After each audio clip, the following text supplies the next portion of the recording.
Independence celebrations may be over for this year, but there is no moratorium on celebrating our love of all things Jamaican. As we seek to improve our nation, let's be leaders in our communities, at work, at school, everywhere. Let's strive to make Jamaica land we love a nation that is an example for all. To provide you with examples of good leadership qualities, on today's show, we feature Caribbean and Jamaican high achievers in their fields of pursuit. Welcome, I'm Theodore Henry, and this is Jamaica Magazine.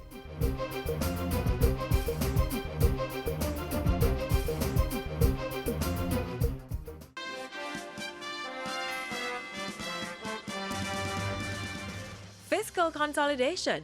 The centerpiece of the program has been the need to reduce our debt. Business reform. Make sure that we transform Jamaica to make it a place to do business easily. New and existing businesses will benefit from streamlined regulations and processes. And pursuing strategic investments while protecting the most vulnerable. The path we're on is the right path. The economy in Jamaica is turning. The fact that the international community is once again lending to Jamaica says something about their confidence in our policies. It is now time to actually stay the course, not to lose the benefits of the hard decisions that have been made. The Jamaican government is committed to continuing the process of reform. The government of Jamaica is on a mission, going for growth, staying the course and transforming the economy through its economic reform program.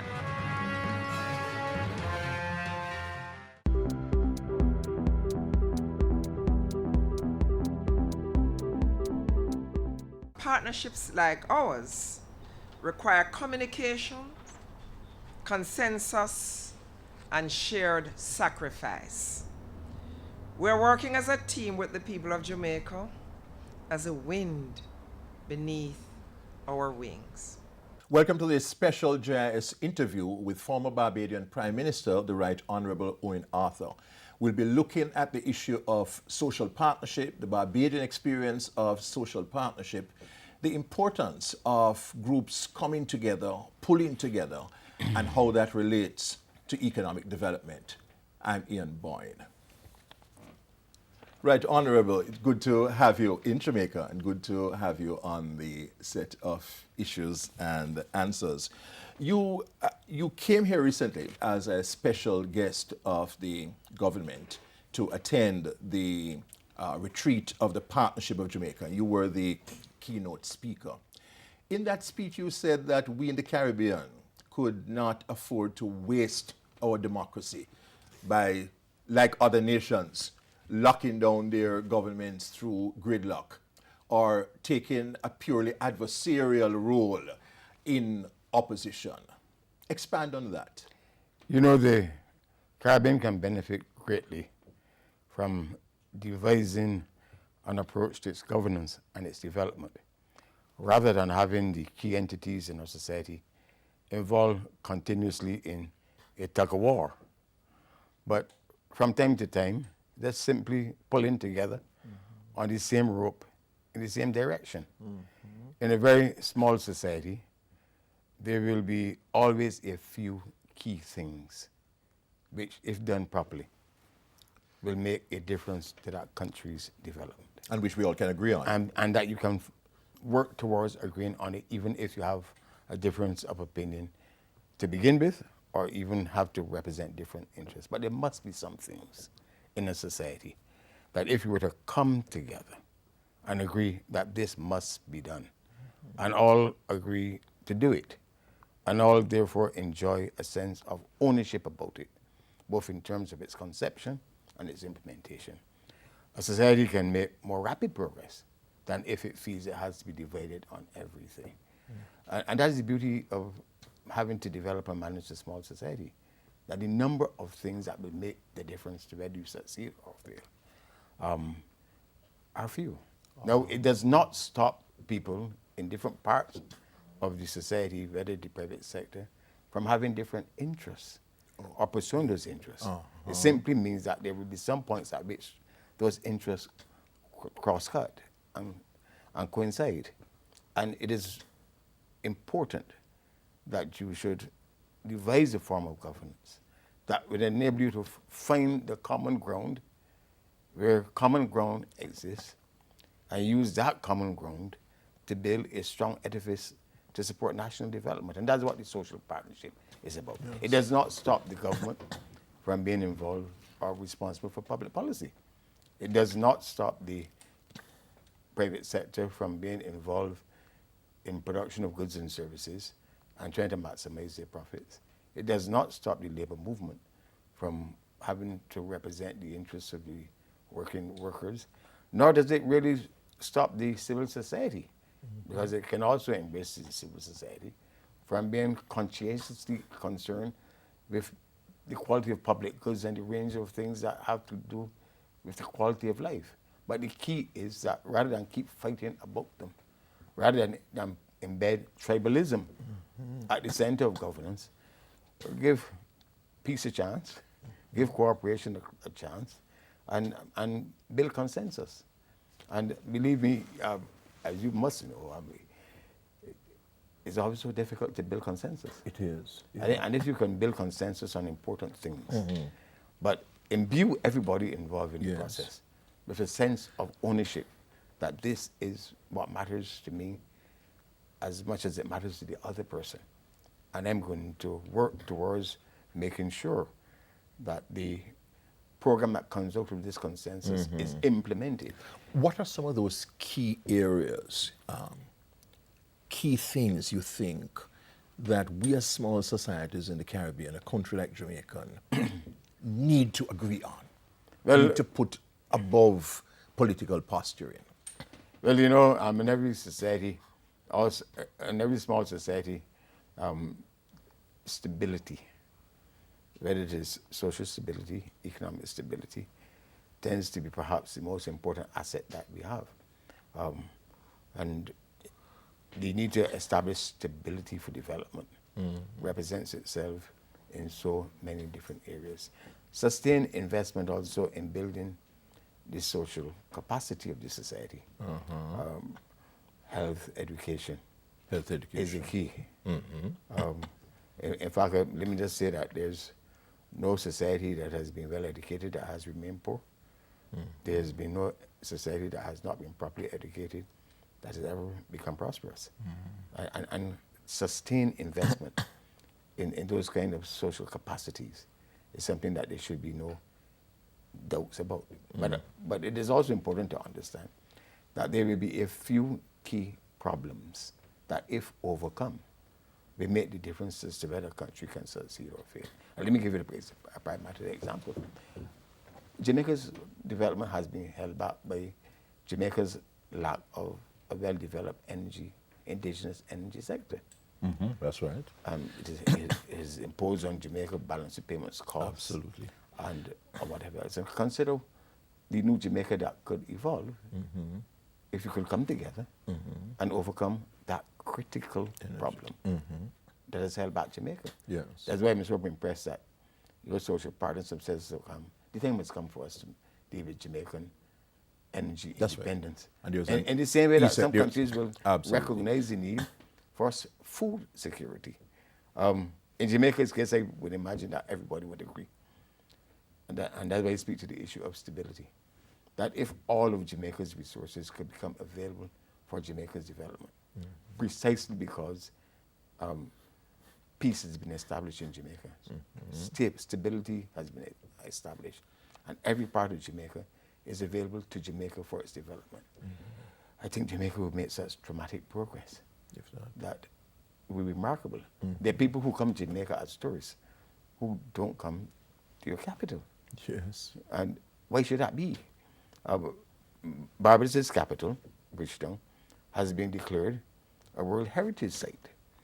And we offer Barbados capital as part of the resource that supports our tourism. Let's take the break at this point as we talk about the challenge of growth. We're speaking to Barbados' longest serving Prime Minister, former Prime Minister, Right Honorable Owen Arthur. This is a special, GIS special interview with the Right Honorable Owen Arthur. We take a break.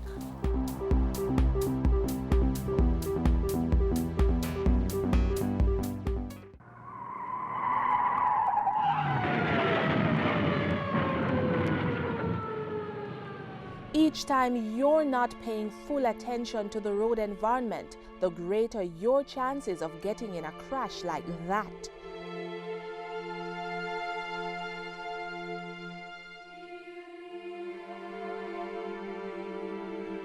Plan routes to avoid focusing on GPS systems, prevent children from roaming in motor vehicles, turn down the volume of car stereo systems, pull off the roadway if you have to use mobile devices, do not read, watch television or eat while driving, avoid multitasking, and keep conversations with other passengers to a minimum. Whether you walk, ride, or drive, avoid potentially fatal distractions.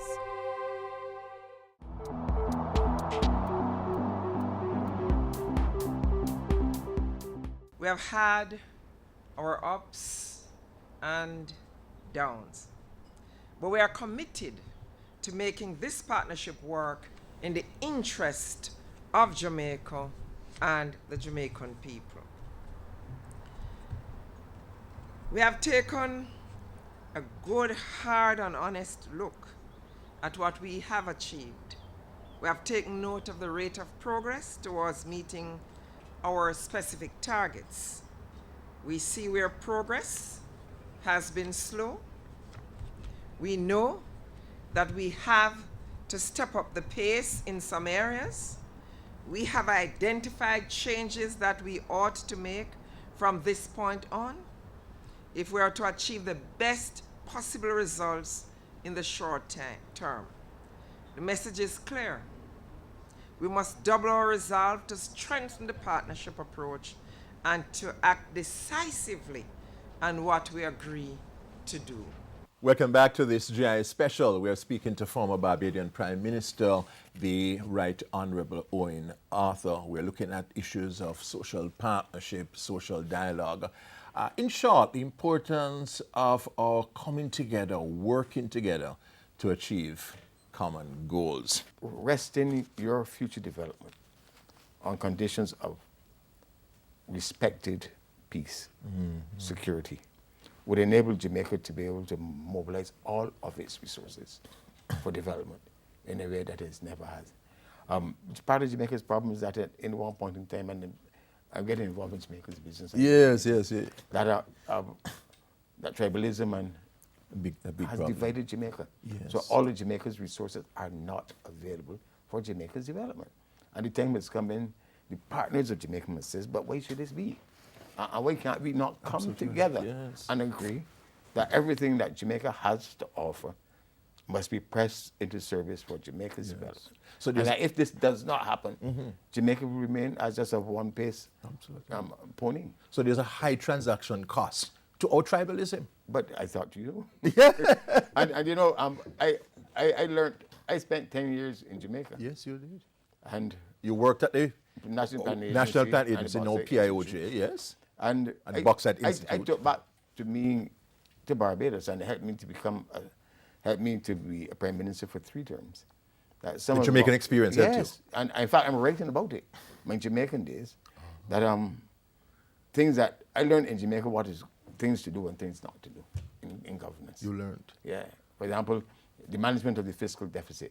Yes. I learned that in Jamaica. You learned that in Jamaica? Yes, because you see, my I hope we finally learned. No, but I was in the planning agency. Yes. And I was there when Manley sought to develop Jamaica through expanding the role of the state. Yes. But he sought to do many idealistic things for which there was not the resource. And therefore, the deficit grew out of control. Yes. So that it caused me to understand that no matter how socially desirable a matter is, you always have to maintain fiscal stability. You have to. Over my entire period of Prime Ministership of Barbados and Minister of Finance, I set fiscal goals and held the country to those fiscal goals. I said that Barbados' fiscal deficit should not be higher than 2.5% of the GDP. Oh. You didn't wait for the IMF to impose that? No, but that's the whole point. Because a small country never loses its, that, what I call, that pure sense of its independence, which is not that you are law unto yourself, but you don't lose control of your critical processes. Yes.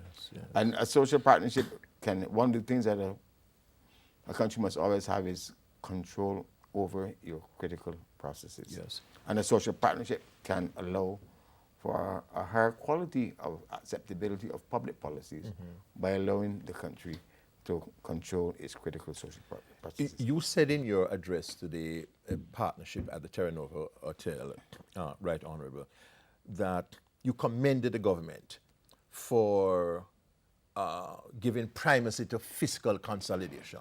You know that fiscal consolidation weighs heavily on the poor, that the adjustment period is hard, that there's a tendency to throw it off. What would be your word to us now that we are going through this austerity period? Because you said that it was important. It has to be done. It has to be done. And when you reach a stage when something has to be done, you must do it. There's a large economic literature that demonstrates, by way of measurement, that there's something called a debt overhang. Yes. There's a point that comes, and this has been written up, and in the Caribbean has been written up. Absolutely. When your debt to GDP ratio, over 90%. 90%. Then the debt becomes the drag on growth. Absolutely right. It preempts the government from having resources to do creative things. Yes. So that if you want to re-establish conditions for sustainable growth, You have to go beyond. you have to remove what is called the debt overhang. Yes. And that is why, as painful as it might be, you thereafter have to reduce the debt to the GDP ratio. The problem comes that when you seek to do that, you also reduce the prospects for growth. Absolutely. And therefore, you don't have any policy space for stimulus. But you always have policy space for stimulus, but it may not be fiscal policy. That's right. If you do not have the opportunity or the scope to change taxes or change expenditure to generate growth, there are other things that you can do. Business facilitation. Yeah. So on. And Jamaica has chosen some things. An important aspect of your social partnerships program is that you've said, look, there are certain enablers and drivers that we will not call into operation that can help drive Jamaica's growth faster than if we did not have them. Jamaica is making more rapid progress in building a competitive economy through dealing with ease of business considerations and dealing with competitive considerations as benchmark in global studies. That's right. Than any other Caribbean country. Jamaica has advanced in the World Bank's ease of doing business to the point where it is now almost in the top 50. It was in 98. We're doing well. The smallest countries, some of the smallest countries in the world are prosperous. Absolutely. Because they have the best conditions for doing business. We need an hour. So we have to talk again. Great to have had you on this GIS special interview with former Barbadian Prime Minister, the Right Honourable Owen Arthur, invited to Jamaica as a special guest for the second annual retreat of the Partnership of Jamaica, which is chaired by Jamaica's Prime Minister, the Most Honourable Portia Simpson Miller. We thank you for your company on this GI special. Until next time, I'm Ian Boyne.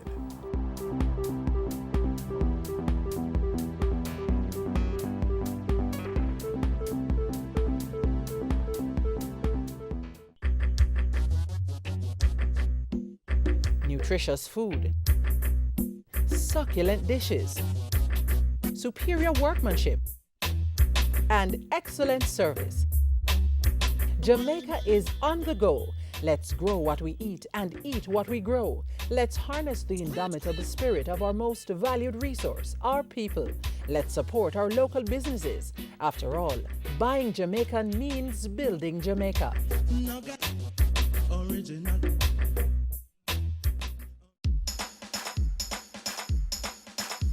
We want a productive Jamaica. We are not productive Jamaicans. Productivity to move forward on this land. Productivity, that's the way to go, we should understand. Productivity is the way to go for all us Jamaicans. Small business, big business, old and young, we are tell every woman and man. We want growth and prosperity for a better nation with a building plan. So we can build our product and sell our product and put more money in our hand. our economy can rise to a level and build a better nation. Productivity to move forward on this land. Productivity, that's the way to go, we should understand. Productivity to move forward on this land. Productivity, that's the way to go, we should understand. Productivity. Productivity, pathway to prosperity. A message brought to you by the Jamaica Productivity Center, a department of the Ministry of Labor and Social Security. Coming up, we continue to profile great leaders. We put the spotlight on a Jamaican scientist who specializes in medicinal chemistry, Dr. Henry Lowe.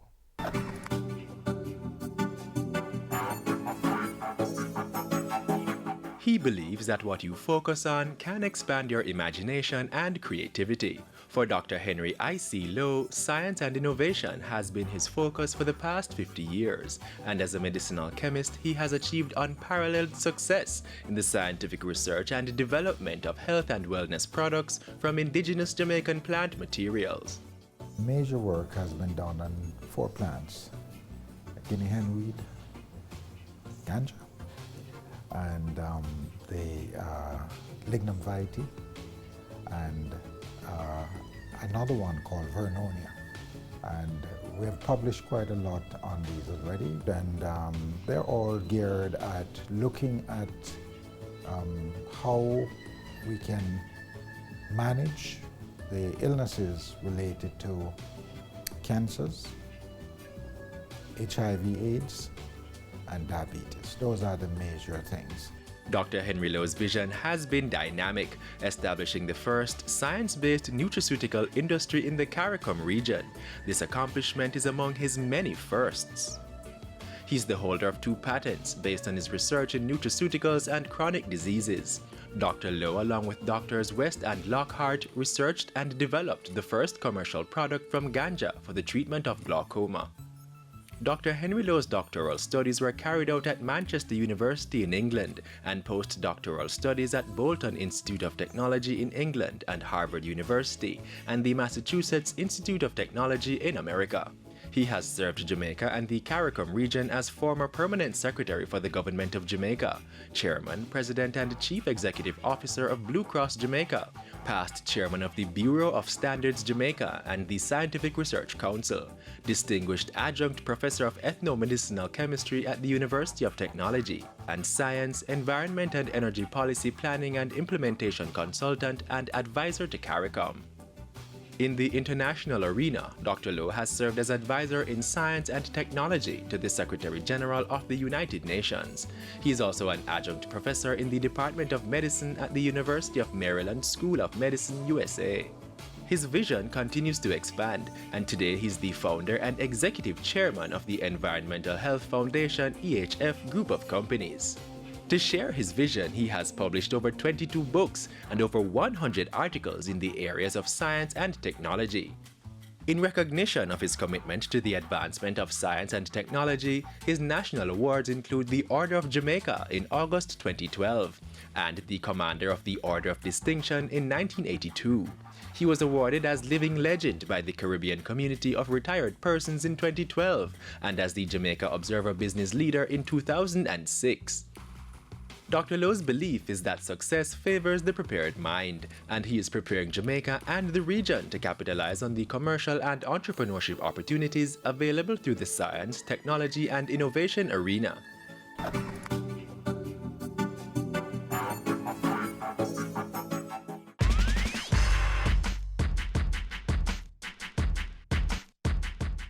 Chief, commander, head, ruler, boss. All words that describe a leader. A leader is one who uses his or her inner strength and talents to achieve his or her goals. In the words of Martin Luther King, a genuine leader is not a searcher for consensus, but a molder of consensus. Every single one of us has a talent. The thing is to accept that God-given gift and harness it. That talent doesn't have to be what's trendy. You will become the it person for developing your own talents on a path of becoming a leader. So channel your inner strength, dig within, consider what you're passionate about, and go forth and be a leader in your own right.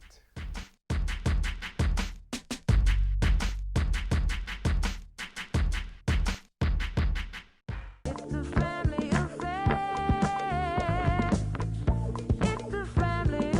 mother taught me how to work for what I want. And if you don't work for it, then you don't deserve it. They always tell me, be yourself. Don't try to be like others. They help me through tough times, good time, bad time, they're always there for me. Once the family is good, teach the children the right things, then them can grow up on the right.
In the words of a great Jamaican leader, let us resolve to build a Jamaica which will last and of which we and generations to come will be proud, remembering that especially at this time, the eyes of the world are upon us.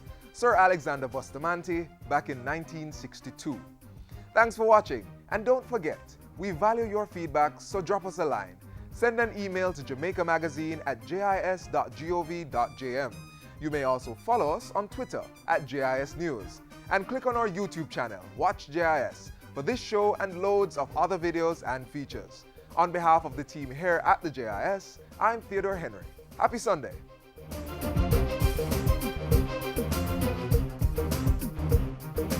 This has been a production of the Jamaica Information Service, the voice of Jamaica.